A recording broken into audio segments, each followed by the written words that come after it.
প্রিয় দর্শক, শুভ সন্ধ্যা। আজকে আমাদের অতিথি হিসেবে উপস্থিত আছেন আমাদের সকলের পরিচিত এবং সকলের প্রিয়জন এবং বলতে পারেন আমার গুরুজন আহ, ফরদ মজহার, যার কোনো পরিচিতির দরকার নেই। ফরদ ভাই, আপনাকে স্বাগতম। আপনি আমার চ্যানেলকে সম্মানিত করেছেন এবং আজকে আজকে আমার জন্য খুবই আনন্দের দিন।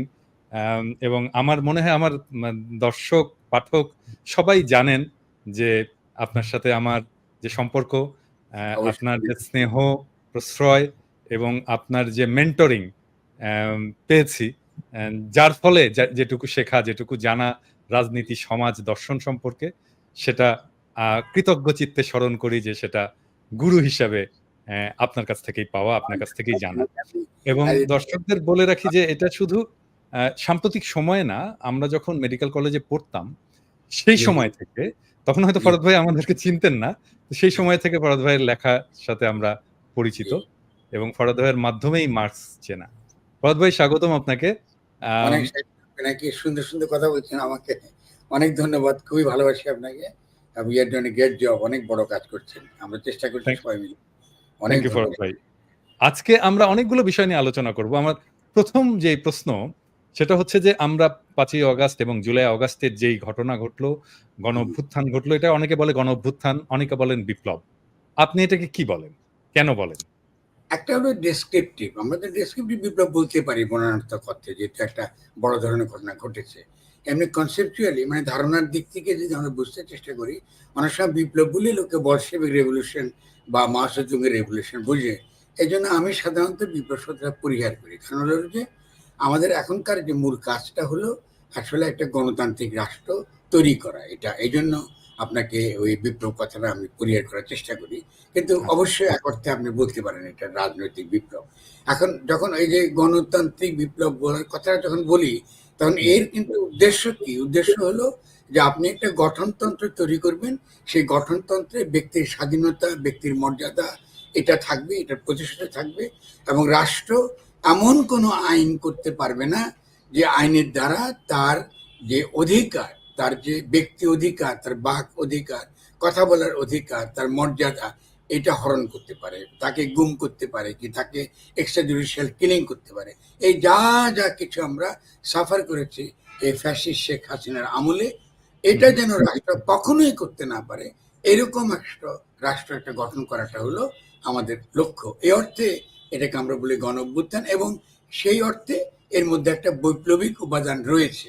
কিন্তু যদি আমরা বলি যে এই বিপ্লবের পরে আমরা সমাজতন্ত্র কায়েম করব, তাহলে কিন্তু এই বিপ্লব সেই বিপ্লব না। কারণ এই বিপ্লবের উদ্দেশ্য হলো আজকে এই লুটেরা মাফিয়া শ্রেণী যারা আমাদেরকে বিনিয়োগে যেতে দিচ্ছে না, মানে আমাদের সত্যিকারের একটা উদ্যোক্তা শ্রেণী গড়ে উঠতে দিচ্ছে না, আমাদের টেকনোলজি ট্রান্সফারে সহায়তা করছে না, আমাদের বেকার সমস্যার সমাধান করছে না, আমাদের অর্থনৈতিক উন্নতিকে একটা দ্রুত বেগে বিকশিত করবার তারা আমাদেরকে সহায়তা করছে না, আমাদেরকে চিরকাল গরিব রাখতে চায়, চিরকাল চায় আমাদের ছেলে মেয়েগুলা মালয়েশিয়া গিয়ে মরুক ওই যে সাপের কামড় খাইয়া, আর আপনার ইয়েতে গিয়ে সৌদি আরবে গিয়ে মরুক আপনার মরুভূমিতে খাইটা। এই যে শ্রেণী, এই শ্রেণীকে উৎখাত করা কিন্তু আপনার এই গণ অভ্যুত্থানের লক্ষ্য। মানে এই মাফিয়া লুটেরা শ্রেণী যারা দেশকে লুটপাট করতেছে এই 72 সালের পর থেকে, বিশেষত আপনার 75 সালের পর থেকে একটা নিউ লিবারেল ইকোনমি গড়ে উঠতেছে, একটা গ্লোবালাইজেশনের মধ্যে বাংলাদেশকে একটা কলোনি বানাইছে, মানে আপনার বহুজাতিক কোম্পানির কলোনি বানাইছে। এটাকে সরাই দিয়ে সত্যিকারের যারা উদ্যোক্তা আমাদের সমাজে, যাদের কন্ট্রিবিউশন আছে, টেকনোলজি যারা ডেভেলপ করছে, বিজ্ঞানকে তারা নিয়ে আসতেছে, যারা আন্তর্জাতিক বাজারে প্রতিযোগিতা করতে পারে, তারা যারা শ্রমিককে শোষণ করে না, শ্রমিককে মাসের শেষে বেতন দেয় বা পারলে সপ্তাহে সপ্তাহে মিটিয়ে দেয়, এই শ্রেণীকে সামনে নিয়ে আসা, এদের সঙ্গে জনগণের একটা মৈত্রী, তার সঙ্গে সৈনিকের মৈত্রী, এই তিনটা মৈত্রী মিলিয়ে দ্রুত বেগে বাংলাদেশকে আজকে ইউরোপের সমান কি মার্কিন যুক্তরাষ্ট্রের সমান একটা অর্থনীতিতে পরিণত করা। যদি তাও না আমরা না পারি, নিজের পক্ষে মালয়েশিয়ার মতন একটা জায়গায় পৌঁছে যাওয়াটা আমাদের হলো লক্ষ্য। এটা করতে হবে 5-6 বছরের মধ্যে। এইটা হলো গণ অভ্যুত্থানের মূল লক্ষ্য। তো এটা যদি আমার জনগণ বুঝে যায়, তাহলে সে বুঝবে যে কেন সে গণ অভ্যুত্থানটা করলো, কেন সে জানটা দিল, কেন সে পঙ্গু হয়ে বসে থাকবে ছেলেগুলো আমাদের এখন, ঠিক না?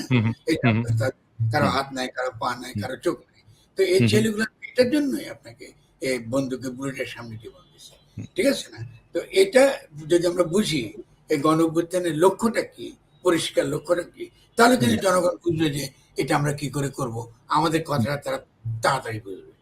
এই জন্য বিপ্লব কথা কেন বলি না আপনাকে বলি, কারণ অনেক সময় লোকে বিপ্লব বলে বামদের পুরনো যেসব অপকর্ম, এটা তো আমরা জানেন, আপনি সমালোচনা করেন, এদের এই অপকর্মের কারণে এরা কখনোই জনগণের কথা চিন্তা করে না। জনগণের দাবিটা কি, তার ইচ্ছেটা কি, তার অভিপ্রায়টা কি, যদি অভিপ্রায়টাকে সামনে নিয়ে আসে তাহলে এটাই কিন্তু জনগণ চায়। সে একটা ভালো অর্থনীতি চায়, ভালো ইকোনমি চায়, সে একটা চাকরি চায়। আপনি এখানে কোটা সংস্কার, চাকরি চাচ্ছে ছেলেমেয়েরা, বেকার হয়ে যাচ্ছে, মুদ্রাস্ফীতি তারা চায় না, একটা ভালো একটা অর্থনীতি ব্যবস্থা চায়, ব্যাংক লুট হয়ে যাচ্ছে, এটা বন্ধ করতে চায়।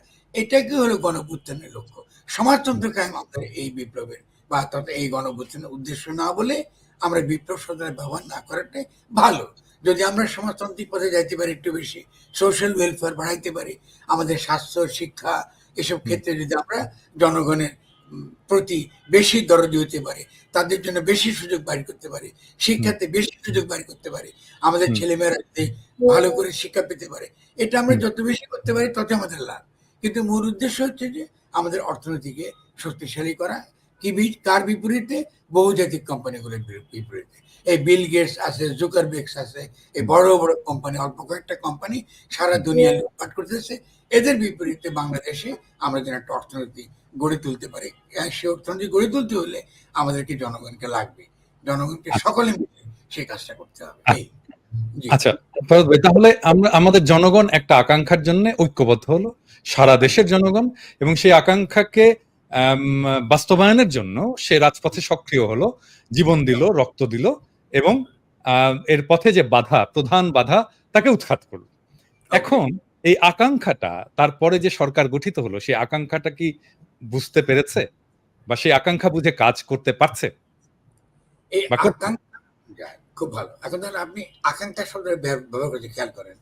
আকাঙ্ক্ষাটা হলো আমাদের জীবের চাহিদা মেটানো। মানে এই যে আমি একটু অর্থনৈতিক কথাবার্তা বললাম, এটা কিন্তু জীবের চাহিদা। আমি তো একটা সমাজে আমি বাস করি, আমি রক্ত মাংসের মানুষ, আমার কতটা চাহিদা আছে, কিন্তু এই চাহিদা ছাড়াও একটা রাজনৈতিক চাহিদা আছে আমার। সেটা হলো আমি তো একটা জনগোষ্ঠী, আমি যে একটা রাজনৈতিক জনগোষ্ঠী, এটাও কিন্তু আমার চাহিদা। এটাকেই আপনার রাজনীতির ভাষায় বলা হয় অভিপ্রায়, উইল অফ দ্য পিপল। আমরা বলি না, we people of USA, we the people of Bangladesh, আমরা বাংলাদেশের জনগণ। এটাকে বলে রাজনৈতিক জনগোষ্ঠী। এখানে কিন্তু জাতিবাদ টাতিবাদ নাই, রাজনৈতিক জনগোষ্ঠী। এই রাজনৈতিক জনগোষ্ঠীতে আমরা সকলে কিন্তু একত্রিত, এবং আমাদের অভিপ্রায়টা হলো আমরা এমন একটা রাষ্ট্র বানাবো, এমন একটা রাজনৈতিক ভাবে এটাকে এমনভাবে আমরা একটা রূপ দেবো যেখানে আমরা সকলে মিলে একসঙ্গে বাস করতে পারি। তার মধ্যে আপনার শুধু বাঙালি থাকবে তা না, তার মধ্যে আপনার চাকমারা থাকবে, তার মধ্যে সাঁওতালরা থাকবে, তার মধ্যে রাজবংশের থাকবে, সনাতন ধর্মের লোক থাকবে, ঠিক আছে, নারী পুরুষ থাকবে, আস্তিক নাস্তিক থাকবে। এই সকলে মিলে আমরা একটা রাষ্ট্রের মধ্যে বাস করব, সকলে মিলে আমরা একটা রাজনৈতিক জনগোষ্ঠী, ইংরেজিতে এটাকে বলা হয় পলিটিক্যাল কমিউনিটি। এটা খুব ইম্পর্টেন্ট একটা ধারণা। দেখেন, এটা কিন্তু জাতিবাদ না, কিন্তু কারণ জাতিবাদ হলে কিন্তু আপনি আবার ফ্যাসিস্ট হয়ে যাবেন। এটা কিন্তু ইসলামী জাতিবাদ না, কারণ ইসলামী জাতিবাদ হলেও কিন্তু আপনি ফ্যাসিস্ট হবেন। ফ্যাসিজম কিন্তু বিভিন্ন দিকে আছে, সমাজে ছড়াই আছে, ঠিক আছে না?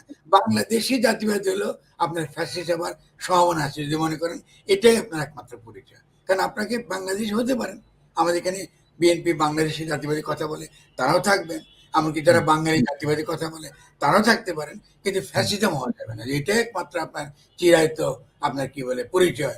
আর বাকি পরিচয়গুলো ভুল, ওদেরকে আপনি নির্মূল করবেন, মুসলমানদেরকে নির্মূল করবেন, ইসলামকে নির্মূল করে দিবেন, বাংলাদেশকে আপনি একদম ফ্ল্যাট বানায় ফেলবেন, খালি আপনাদের মতো করে সাজাবেন, এটা হবে না। মানে সকল প্রকার ফ্যাসিবাদী প্রবণতা এবং ফ্যাসিবাদী প্রবণতার ভিত্তি করে ফ্যাসিবাদী শক্তি, যেমন হাতুড়িলিক টাইপের আর কি, ওই যে হেলমেট হাতুড়িলিক টাইপের, এই ধরনের শক্তিকে উৎখাত করা এবং ফ্যাসিস্ট রাষ্ট্র ব্যবস্থা উৎখাত করে দেওয়া, এটা হলো এই গণঅভ্যুত্থানের যে মূল মর্ম। জনগণের অভিপ্রায়, জনগণের অভিপ্রায় খুব সুন্দর। একটা জনগণের অভিপ্রায়, একটা অভিপ্রায়, আর একটা আমি খুব সুন্দর করে বললেন যে আকাঙ্ক্ষা।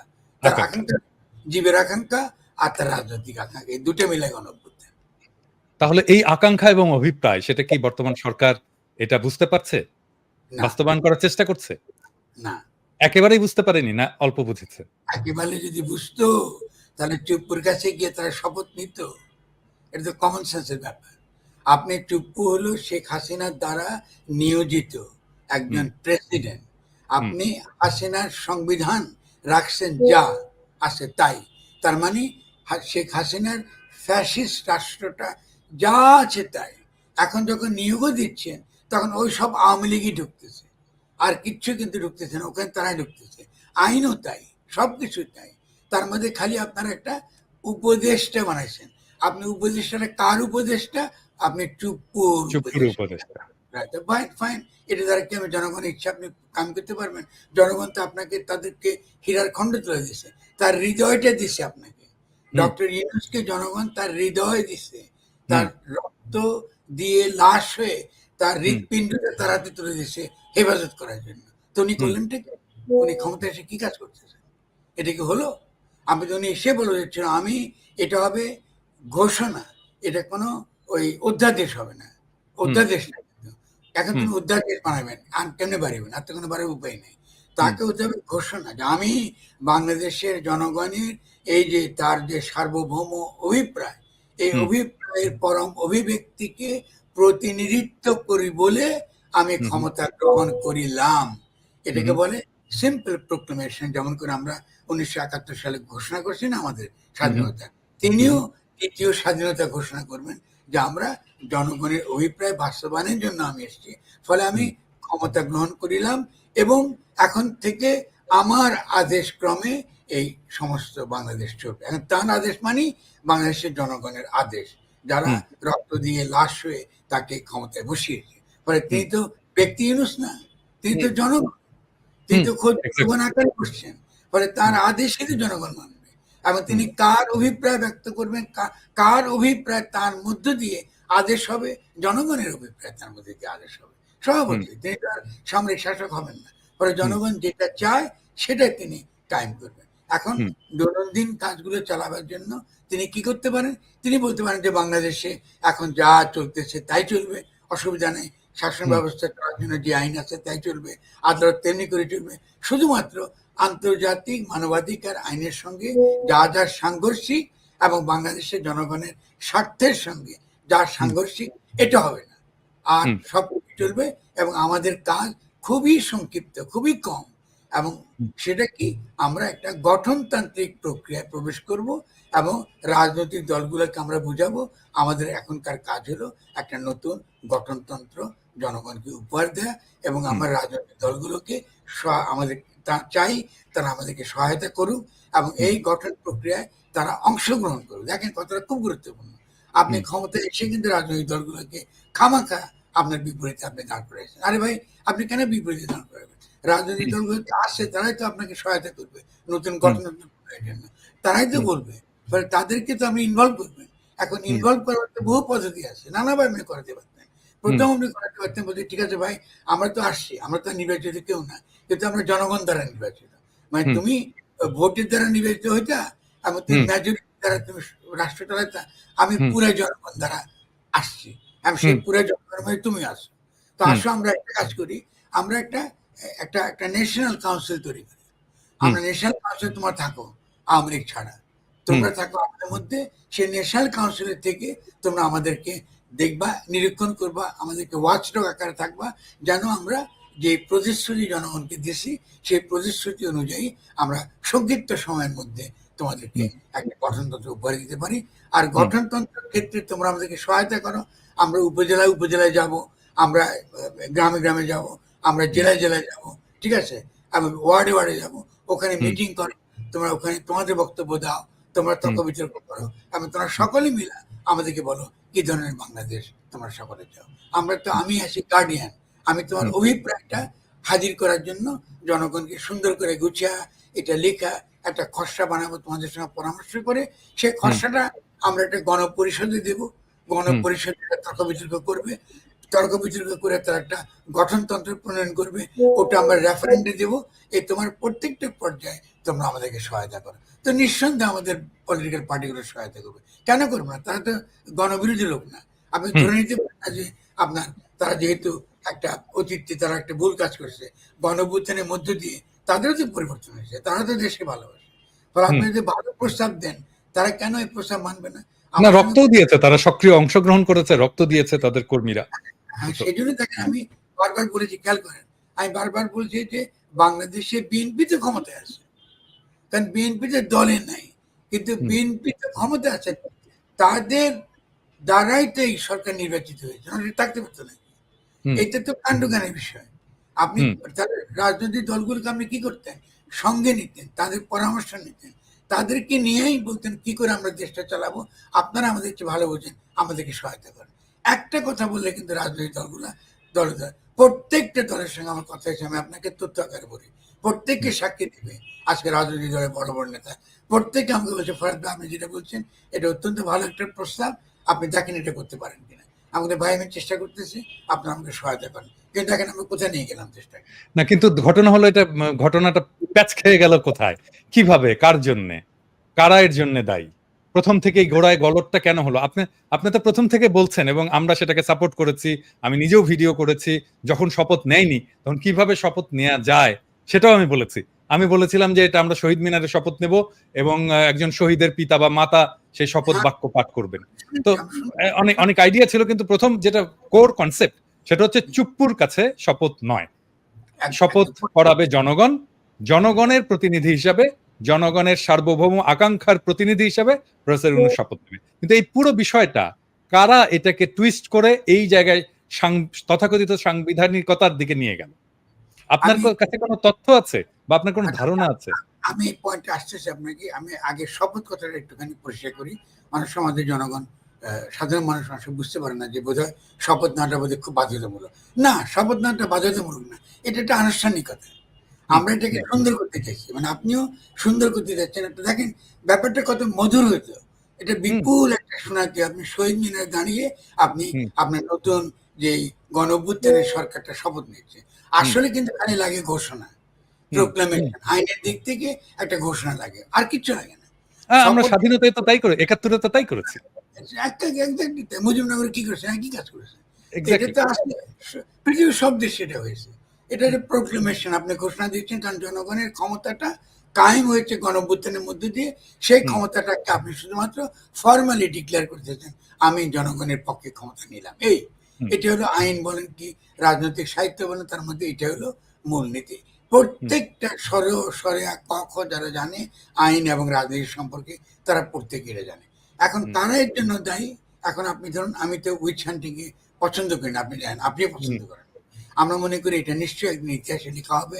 আমি মনে করি যারা যারা আপনার ওই 6 তারিখে ছাত্রদের যে প্রোগ্রাম ছিল, সেই প্রোগ্রামকে যারা বদলায় দিয়া একদিন আগে আনছে এবং হুম, শেখ হাসিনাকে পালায় যেতে সহায়তা করেছে, তারা হুম, তারা একই সঙ্গে আপনার বঙ্গভবনে ওই ছাত্রদেরকে নিয়ে গেছে, নিয়ে হুম, গিয়ে বুঝাইছে যে এখানে একমাত্র সমাধান হলো সংবিধান ছাড়া এটা নাকি করা যাবে না।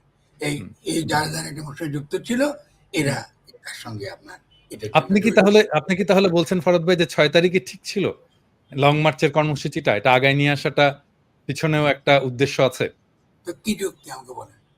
আমি তো এই যুক্তি এখনো খুঁজে পাচ্ছি না। আপনার 6 তারিখের প্রোগ্রাম আপনি কেন 5 তারিখে আনবেন? নিশ্চয়ই কারো ভিন্ন কোনো পরিকল্পনা ছিল। না হুম, থাকলে 6 তারিখের প্রোগ্রাম আপনি 5 তারিখে কেন আনবেন? এটা তো ছাত্রদের প্রোগ্রাম ছিল। আপনি তড়িঘড়ি আনছেন। আপনি কি কাউকে, আপনি কোনো আপনি তো আমাকে বলেন না, আপনি তো আমার চেয়ে কম বেশি তথ্য জানা আছে। আমি তো তথ্য খুঁজতেছি, জিজ্ঞাসা করতেছি, ভাই 6 তারিখের প্রোগ্রাম 5 তারিখে আনার যুক্তিটা কি? কি এমন ঘটনা ঘটলো যার জন্য আমাকে 5 তারিখে এটা আনতে হবে? এবং 5 তারিখের যেটা আমার কাছে তথ্য, আমি যদি মিথ্যা বলি তাহলে অন্যান্য সাংবাদিকরা আমাকে শুদ্ধ করবে। কারণ হুম, আমি যতটুকু জানি, এমনকি এই সেনাপ্রধান তিনিও জানেন না যে আপনার শেখ হাসিনা চলে যাচ্ছে একটা হেলিকপ্টার করে ভারতে। তারা এগুলো কি? এগুলো তো না, আর ওয়াকার সাহেব নিজেই বলেছে, এটা আমি নিজের কানে শুনেছি যে উনি আচ্ছা, বলেছেন যে সে জানতো না। এটা যদিও বিশ্বাসযোগ্য কিনা এটা নিয়ে অনেক তর্ক থাকতে পারে যে এটা জানবেন না কেন? কারণ এটা তো শুধু ব্যাপার না যে এটা বাসে চললাম চলে গেলাম। তো এটার সাথে পারমিশন নিতে হয়। এটার সাথে এভিয়েশন আছে, ২ দেশের এভিয়েশনের পারমিশনের ব্যাপার আছে। তারপরে একটা মিলিটারি হেলিকপ্টার নিয়ে গেছে। সবকিছু তো এটা তো ডকুমেন্টেড থাকবে। বাট একটা এনিওয়ে মিনিট, আমরা ওই আপনাকে তো এটা না শুধু মিলিটারি কেউ ছাড়াও, কারণ যখন গেছে তখন তো ইন্ডিয়ান আপনার এয়ারফোর্স অত্যন্ত গোপনে আপনার আকাশে লিটারেলি প্রায় লুকিয়ে তাকে নিয়ে চলে গেছে। কথা হচ্ছে আপনি এটা বদলাবার যুক্তিটা কি? ছাত্রদের দিক থেকে কিন্তু কোনো পরিষ্কার কোনো বক্তব্য আমরা এখনো পাইনি। এবং সেদিন আসিফ নজরুলের সঙ্গে যে ছাত্ররা গিয়েছে তারা কারা?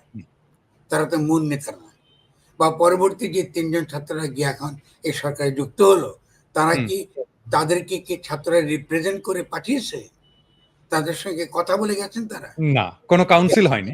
কোনো কাউন্সিল হয়নি।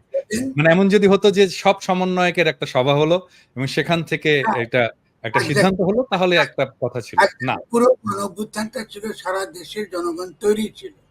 তারা ভূমিকা পালন করেছেন, তার জন্য আমরা তাদেরকে প্রশংসা করব। আমি প্রশংসা করেছি, আপনি প্রশংসা করেছেন। আমরা তাদেরকে বলবো যে অবশ্যই তাদের একটা বড় ধরনের আপনার কি বলে অবদান রয়েছে। কিন্তু খেয়াল করেন, আপনি ছাত্রদের কথা বলে আপনি জনগণকে কিন্তু তার অবদানকে কিন্তু আপনি অস্বীকার করছেন। আমি মনে করি ছাত্রদের ঐতিহাসিক বা ছাত্র-ছাত্রী, শুধু ছাত্র বলাটা ভুল, এটা পেট্রিয়ার্কাল আমরা বলি, এটা আমাদের দোষ। না, না, ছাত্রীদের তো আমাদের এটা স্বীকার করতেই হবে ফরহাদ ভাই। এটা তো আমরা ওভারওয়েলমিংলি ছাত্রীরা যেভাবে পার্টিসিপেট করেছে এই বিপ্লবে, মানে এই গণঅভ্যুত্থানে, চিন্তাই করা যায় না। এটা আগে কখনো দেখা যায়নি। তারা যদি প্রতিনিধিত্বের কথা যদি হতো, তাহলে তো অন্তত একটা মেয়ে দেখতাম। আমি এটা বলেছি। আমি এটা আমার এপিসোডে বলেছি যে আমরা একটা মেয়ে দেখতাম। তারপরে যদি যারা এসছে সবাই ঢাকা ইউনিভার্সিটির ছাত্র, প্রাইভেট বিশ্ববিদ্যালয়ের একটা ভালো পার্টিসিপেশন ছিল, সেখান থেকে থাকতে পারতো, সেটার একটা ব্যাপার। তাহলে এটা এখন ছাত্রদের ব্যাখ্যা করতে হবে তারা ৩ জনকে কেন পছন্দ করলেন, এটা তাদের কি এমন ছিল। এবং যখন ডক্টর ইউনূস বললেন যে তোমরা আমাকে ক্ষমতায় বসিয়ে দাও, আরে ভাই তোমরা, হোয়াট ডু ইউ মিন? এই পুরো জনতা, তার সঙ্গে সৈনিকরা ছিল। আপনি সৈনিকরা যখন গুলি করতে বন্ধ করলো, তারা যখন অস্বীকৃতি জানালো, এক্স্যাক্টলি তখনই তো বিজয়টা হলো। তখনই তো বিজয়টা হলো। আপনি সৈনিকদের অবদানটা আপনি কিসের ভিত্তিতে নস্বাত করবেন? এই সৈনিক ছাড়া কি চলবে? এই সৈনিকদের আপনি এখন আবারও ওই এখন পাঠাচ্ছেন চিটাগাং হিল ট্র্যাক্সে, এবং তাদের বিপরীতে দাঁড় করিয়ে আপনি এখন কি করবেন? আপনি সারা দুনিয়াতে বাংলাদেশের সৈনিকরা কত খারাপ এই প্রচারের মধ্যে নামাই দিলেন আপনি। এটা কি ঠিক হচ্ছে? শুধু সেটাই না, এই যে ম্যাজিস্ট্রেটসের পাওয়ার দিয়ে যে কাজগুলো হচ্ছে ফরহাদ ভাই, খুবই ডিস্টার্বিং ইমেজ আসছে। তারা পাবলিক পানিশমেন্ট করছে এবং সেটা পাবলিক ডিসপ্লে করছে, সেটা রেকর্ড করছে, ভিডিও করছে এবং এটা সোশ্যাল মিডিয়াতে ছেড়ে দিচ্ছে। এবং এটা তো বাংলাদেশ সেনাবাহিনীর জন্য একটা অত্যন্ত লজ্জাজনক এবং গ্লানির একটা অধ্যায় হয়ে থাকবে। আমি এটাকে বিপজ্জনক মনে করি, কেন আমাদেরকে এখন সৈনিকদেরকে যে কোনো ভাবে হোক তাদের ইমেজ রক্ষা করাটা আমাদের ন্যাশনাল সিকিউরিটির জন্য অসম্ভব রকম জরুরি। আপনি এমন কোনো কিছু করতে পারবেন না যাতে তার ভাবমূর্তি কোনো না কোনোভাবে আন্তর্জাতিকভাবে এবং তার ভাবমূর্তি দেশের জনগণের কাছে, এমনকি তার ভাবমূর্তি পাহাড়ের জনগণের কাছে নেতিবাচক আকারে হাজির হয়। এবং এটা যে নেতিবাচক হাজির না করার পদ্ধতি খুবই সহজ। আপনি গিয়ে পাহাড়ের জনগণকে বলেন, ভাই তোমরা কি চেয়েছো বলো। আমরা বাংলাদেশ, আমরা তো নতুন একটা সরকার, এটা শেখ হাসিনার সরকার না, এটা অতীত রকম সরকার না, আমরা নতুন জনগণ আসছি। সেই জনগণের তোমরা একটা জনগণের অন্তর্গত, এবং এটা তো তাদের অধিকার আছে, তাদের সেলফ ডিটারমিনেশন, যেটা আমরা জানি যে কোনো গণতান্ত্রিক আপনার রাষ্ট্রে আপনার সেলফ ডিটারমিনেশন অধিকার আছে। আমরা এর আগে যখন কামাল হোসেনের যে সংবিধান বানানো হয়েছিল, সেখানে তাদের যে মালিকানার যে অধিকার, এটা কালেকটিভ, এটা একটা কি, একটা কালেকটিভ, একটা গোত্র সম্পত্তি। সেই গোত্র সম্পত্তিটা তো স্বীকৃত না 1972 সংবিধানের মধ্যে। আপনি তো পুরো ঝামেলাটা লাগাই রেখেছেন তো ওই জায়গাতে। আপনি একবার বললেন যে তোমরা বাঙালি হয়ে যাও, তারপর আপনি বললেন যে তাদের সম্পত্তির যে ধরন, সেই সম্পত্তির ধরন আপনি স্বীকারই করলেন না 72 সংবিধানে। আবার আপনি সেই সংবিধানে আপনি আবার এখানে আবার কায়েম রাখছেন, সেটা ফেলে যাওয়ার কথা ছিল। ফেলে দিয়ে বলতেন যে আসলে আমরা কিভাবে আমরা বাংলাদেশটাকে ঠিক করব। তুমিও বাংলাদেশের টিকে রাখার তুমি একটা ভেরি ইম্পর্টেন্ট স্টেক হোল্ডার। তোমাকে বাদ দিয়ে তুমি কিছু করতে পারবো না, কারণ তোমার সঙ্গে আরো সন্নিহিত ভারতের বিভিন্ন রকম আপনার যারা জাতিসত্তা, আপনি কি মিজোরাম বলেন, কি মণিপুর বলেন, কি অন্যান্য যে নর্থ ইস্টের যে বিভিন্ন রকম রাজ্য, তাদের স্বার্থটাতে জড়িত ওই জায়গাতে। ফলে আমাদের যে এত একটা ভূরাজনৈতিক যে বিন্যাস, সেই বিন্যাসের মধ্যে কৌশলগতভাবে এবং নীতিগত দুটি, একটা কৌশলের দিক, একটা নৈতিক দিক। নৈতিক হলো যে তারা বাংলাদেশের রাজনৈতিক জনগোষ্ঠীর অন্তর্গত, ফলে তার মধ্যে তার যে জাতিসত্তা নিয়েই সে থাকতে পারবে। সে ক্ষুদ্র জাতিসত্তা, কিন্তু সে একই সঙ্গে ওই যে বাংলাদেশ নামক যে পলিটিক্যাল কমিউনিটি এবং তার যে রাষ্ট্র, সে রাষ্ট্রের সে অংশীদার। আপনি তাকে তো অংশীদার করতে হবে রে ভাই। হুম। আপনি না করে আপনি কি করতেছেন? তার বিরুদ্ধে আপনি বাংলাদেশের সেনাবাহিনীকে আপনি নামায় দিচ্ছেন। তো এটা হবে না? একটা সাংঘাতিক ইনস্টেবিলিটি। আমার তো লোম-টোম খাড়া যাচ্ছে চিন্তা করে আগামী দিনে কি হবে বাংলাদেশে। আমি তো ভয়ে ঘুমাতে পারছি না। আপনার যে আমি এই দেরিতে এসে বসলাম, আমি তো মানে গত ৩-৪ দিন ঘুমাইতে পারছি না। যে কোন দিকে চলে যাচ্ছে এই দেশটা। হুম। তো আমি মনে করি যে এগুলো তো ভাববার তো লোক আছে। আমি বলবো আমাদের বাংলাদেশে দেখেন পেটি বুর্জা মধ্যবিত্ত শ্রেণীর কত সাংঘাতিক সমস্যা আছে। যে কথায় কথায় তারা বিপ্লবটা প্রমাণ করে সেনাবাহিনী কত খারাপ। হুম। আমার একটা বই আছে, আমি দেখেছি গণপ্রতিরক্ষা, সেখানে আমি বারবার আর্গুই করেছি সৈনিকের মর্যাদা রাখাটা সাংঘাতিক ইম্পর্টেন্ট। বিএনপিকে আমি বহুবার বোঝাবার চেষ্টা করেছি, ভাই তোমরা র্যাবটা করতে পারবা না, এটা ক্ষতি হুম। হবে তোমার। হুম। আমি লিখেছি যে এই র্যাবই বিএনপিকে ধ্বংস করবো। আপনি দেখেছেন আমার সেই ল্যাবে। হুম। হুম। কিন্তু হুম। একটা কি খেয়াল করেন, আপনি সৈনিকদেরকে নিয়ে এসে ঢুকাচ্ছেন র্যাবে হুম। এবং এরাকে শিখাচ্ছেন নিরস্ত্র মানুষকে এক্সট্রা জুডিশিয়াল কিলিং এর। এক্সাক্টলি। তারা ফিরে যাচ্ছে আবার সেনাবাহিনীতে। আপনি পুরো সেনাবাহিনীকে আপনি কিন্তু দূষিত করছেন, বিকজ হুম। সে তার moral values as a hmm. Soldier, তার hmm. Dignity as a soldier. একটা হুম। সোলজার কখনোই একটা নিরস্ত্র মানুষকে গুলি করতে পারে না। এটা হুম। তার ফিলোসফির মধ্যে নাই, এটা তার হুম। দর্শনের মধ্যে নাই, এটা তার হুম। নীতির মধ্যে নেই। ফলে হুম। এটাকে বলে সোলজার। আমরা সবসময় কিন্তু সৈনিকতাকে একটা খারাপ চোখে দেখি। কেন হুম। খারাপ? আপনি সৈনিকতার সামনে দেশকে রক্ষা করবেন কি করে? আর হুম। এখনকার বৈরী বিশ্বে যেখানে আবার ডান দিকে আপনার ভারত, ওদিকে মায়ানমার, আপনি হুম। সৈনিককে শক্তিশালী না করে আপনি কি করে আপনি অগ্রসর হবেন? এখন হুম। এই যে ব্যাপারগুলো, এটাই তো গঠন কথাটা যেটা আমি বলি। যে হুম। আমাদের এখন গঠনতন্ত্র প্রণয়ন করতে হবে এবং রাজনৈতিক জনগোষ্ঠী হিসেবে নিজেদেরকে গঠন করতে হবে। এই নিজেদেরকে গঠন করার মধ্যে সৈনিকতা বলতে আমরা কি বুঝি? এটা কিন্তু অন্তর্গত। যে আমাদের সৈনিকরা কেমন হবে? এখানে তো আমাদের সকলকে সৈনিক হতে হবে। বাংলাদেশ যদি দেশকে রক্ষা করতে চায়, আমাদের প্রত্যেককেই কিন্তু বাধ্যতামূলক সামরিক শিক্ষা দরকার। আমরা নাহলে কি করে লড়বো? আমাদের সৈনিকদেরকে কিন্তু নাগরিক হতে হবে। যে নাগরিকতার একটা ব্যাপার আছে। মানে তারা এই লুটেরা, এই যে আপনার মাফিয়া, এদের পাহারাদার কেন হবে সৈনিক? তো বাংলাদেশের ফারুক বড় ভাই, ব্যাংক লুট করে, ওদের পাহারাদার কি হবে সৈনিকেরা? ফলে আপনি এগুলো তো অত্যন্ত গুরুত্বপূর্ণ পলিটিক্যাল ইস্যু, বুঝতে পারছেন না?